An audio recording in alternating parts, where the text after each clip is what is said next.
ಎಲ್ರಿಗೂ ನಮಸ್ಕಾರ. Welcome back to Sandhya Shetty's kitchen.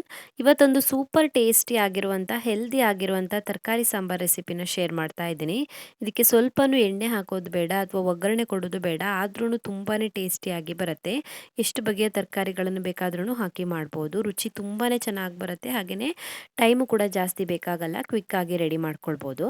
ಬನ್ನಿ ಹಾಗಿದ್ರೆ ಯಾವ ರೀತಿ ಮಾಡೋದಂತ ನೋಡೋಣ. ತರಕಾರಿ ಸಾಂಬಾರು ಮಾಡೋದಕ್ಕೆ ಮೊದಲಿಗೆ ನಾನಿಲ್ಲಿ ಒಂದು ಕುಕ್ಕರ್ಗೆ ಅರ್ಧ ಕಪ್ ಆಗೋಷ್ಟು ಹೆಸರು ಕಾಳು ಮತ್ತು 1/4 ಕಪ್ ಆಗೋಷ್ಟು ಹೆಸರುಬೇಳೆ ಹಾಕ್ಕೊಂಡಿದ್ದೀನಿ. ಇದನ್ನ ಇವಾಗ ಚೆನ್ನಾಗಿ ತೊಳೆದ್ಬಿಟ್ಟು ಒಂದು 2 ವಿಷಲ್ ಬರೋವರೆಗೂ ಕೂಗಿಸ್ಕೊಳ್ಬೇಕು. ಚೆನ್ನಾಗಿ ತೊಳೆದು ತೊಗೊಂಡು ಬಂದಿದ್ದೀನಿ. ಇದಕ್ಕೆ ಇವಾಗ ಒಂದು 2 ಲೋಟ ಆಗೋಷ್ಟು ನೀರು ಹಾಕ್ಕೊಳ್ತಾ ಇದ್ದೀನಿ. ಹಾಗೆಯೇ ರುಚಿಗೆ ತಕ್ಕಷ್ಟು ಉಪ್ಪನ್ನು ಸೇರಿಸ್ಕೊಳ್ಬೇಕು. ಬೇಳೆಗೆ ಬೇಕಾಗುವಷ್ಟು ಉಪ್ಪನ್ನು ಸೇರಿಸಿ ಚೆನ್ನಾಗಿ ಮಿಕ್ಸ್ ಮಾಡಿ ಕುಕ್ಕರ್ನ ಕ್ಲೋಸ್ ಮಾಡಿಬಿಟ್ಟು 2ರಿಂದ 3 ವಿಷಲ್ ಬರೋವರೆಗೂ ಕೂಗಿಸ್ಕೊಳ್ಬೇಕು.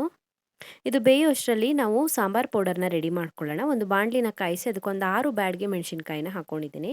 ಒಂದು 2 ನಿಮಿಷ ಚೆನ್ನಾಗಿ ಫ್ರೈ ಮಾಡ್ಕೊಳ್ಬೇಕು ಮೀಡಿಯಮ್ ಫ್ಲೇಮಲ್ಲಿ. 2 ನಿಮಿಷ ಫ್ರೈ ಮಾಡ್ಕೊಂಡ ನಂತರ ಇದಕ್ಕೆ ಇವಾಗ ಒಂದು ಸ್ವಲ್ಪ ಕರಿಬೇವಿನ ಎಲೆಗಳನ್ನು ಹಾಕ್ಕೊಳ್ತಾ ಇದ್ದೀನಿ. ಒಂದು 7ರಿಂದ 8 ಎಲೆಗಳನ್ನು ಹಾಕ್ಕೊಳ್ಳಿ. ಹಾಗೆಯೇ 1.5 ಚಮಚ ಆಗುವಷ್ಟು ಧನಿಯಾ ಕಾಳನ್ನು ಹಾಕ್ಕೊಳ್ಬೇಕು. ಅರ್ಧ ಚಮಚ ಆಗುವಷ್ಟು ಜೀರಿಗೆನ ಹಾಕ್ಕೊಳ್ಳಿ.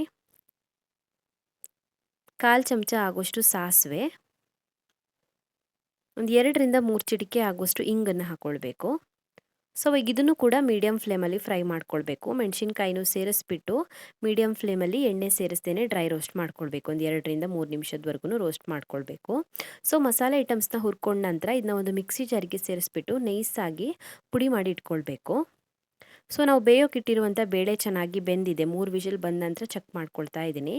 ಚೆನ್ನಾಗಿ ಬೆಂದಿದೆ. ಇವಾಗ ಇದಕ್ಕೆ ನಾನು ತರಕಾರಿಗಳನ್ನು ಸೇರಿಸಿ ಮತ್ತೆ ಬೇಯಿಸ್ಕೊಳ್ತಾ ಇದ್ದೀನಿ.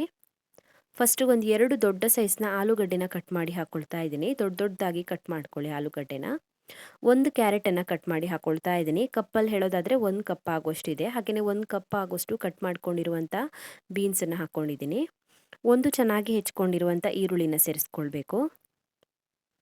ಹಾಗೆಯೇ 1 ಬೆಳ್ಳುಳ್ಳಿ ಗಡ್ಡೆದು ಸಿಪ್ಪೆನ ತೆಗೆದುಬಿಟ್ಟು ಹಾಕ್ಕೊಳ್ತಾ ಇದ್ದೀನಿ. ಒಂದು ಇಡೀ ಬೆಳ್ಳುಳ್ಳಿ ಗಡ್ಡೆನ ತೊಗೊಂಡಿದ್ದೀನಿ. ಒಂದು ಇಡೀ ಬೆಳ್ಳುಳ್ಳಿ ಗಡ್ಡೆದು ಸಿಪ್ಪೆ ತೆಗೆದುಬಿಟ್ಟು ಹಾಕ್ಕೊಳ್ಬೇಕು. ಜಜ್ಜಬಾರ್ದು, ಹಾಗೆಯೇ ಹಾಕ್ಕೊಳ್ಳಿ.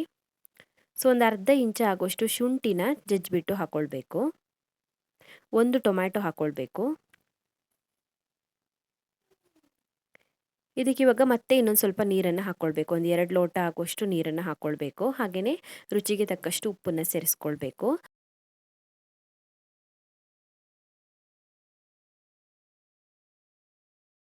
ಚೆನ್ನಾಗಿ ಮಿಕ್ಸ್ ಮಾಡಿಬಿಟ್ಟು ಕುಕ್ಕರ್ನ ಕ್ಲೋಸ್ ಮಾಡಿಬಿಟ್ಟು ಮತ್ತೆ ಒಂದು 2ರಿಂದ 3 ವಿಷಲ್ ಬರೋವರೆಗೂ ಕೂಗಿಸ್ಕೊಳ್ಬೇಕು. ನಿಮಗೆ ಮೆತ್ತಗಾಗಬೇಕಂದ್ರೆ 3 ವಿಷಲ್ ಬರೋವರೆಗೂ ಕೂಗಿಸ್ಕೊಳ್ಳಿ. ತರಕಾರಿ ಸ್ವಲ್ಪ ಗಟ್ಟಿಯಾಗಿರಲಿ ಅಂದರೆ 2 ವಿಷಲ್ ಬರೋವರೆಗೂ ಕೂಗಿಸ್ಕೊಳ್ಳಿ. ಸೊ ನಾನು 3 ವಿಷಲ್ ಬೇಯಿಸ್ಕೊಂಡಿದ್ದೀನಿ. ಮೆತ್ತಗಾಗಿ ಬೆಂದಿದೆ. ಸೊ 3 ವಿಷಲ್ ಬಂದುಬಿಟ್ಟು ಸ್ವಲ್ಪ ತಣ್ಣದ ನಂತರ ಚೆಕ್ ಮಾಡ್ಕೊಳ್ತಾ ಇದ್ದೀನಿ. ಇವಾಗ ಇದಕ್ಕೆ ನಾವು ಮಸಾಲೆ ಐಟಮ್ಸನ್ನು ಪುಡಿ ಮಾಡಿ ಇಟ್ಕೊಂಡಿದ್ದೀವಲ್ವ, ಸಾಂಬಾರ್ ಪೌಡರ್ನ ಅದನ್ನ ಹಾಕ್ಕೊಳ್ಬೇಕು. ಹಾಗೆಯೇ ಒಂದು ಸ್ವಲ್ಪ ಅರಿಶಿನ ಪುಡಿನ ಹಾಕ್ಕೊಳ್ಬೇಕು. ಹಾಗೆಯೇ ಒಂದು ಅರ್ಧ ತೆಂಗಿನಕಾಯಿನ ರುಬ್ಬಿಟ್ಟು ಹಾಕ್ಕೊಳ್ತಾ ಇದ್ದೀನಿ. ಒಂದು ಮೀಡಿಯಮ್ ಸೈಜ್ನ ತೆಂಗಿನಕಾಯಲ್ಲಿ ಅರ್ಧ ತೆಂಗಿನಕಾಯಿ ತೊಗೊಂಡಿದ್ದೀನಿ. ತೆಂಗಿನಕಾಯಿನ ನೈಸಾಗಿ ರುಬ್ಬಿಟ್ಟು ಹಾಕ್ಕೊಂಡಿದ್ದೀನಿ. ಚೆನ್ನಾಗಿ ಮಿಕ್ಸ್ ಮಾಡ್ಕೊಳ್ಬೇಕು ಇದನ್ನು ಇವಾಗ.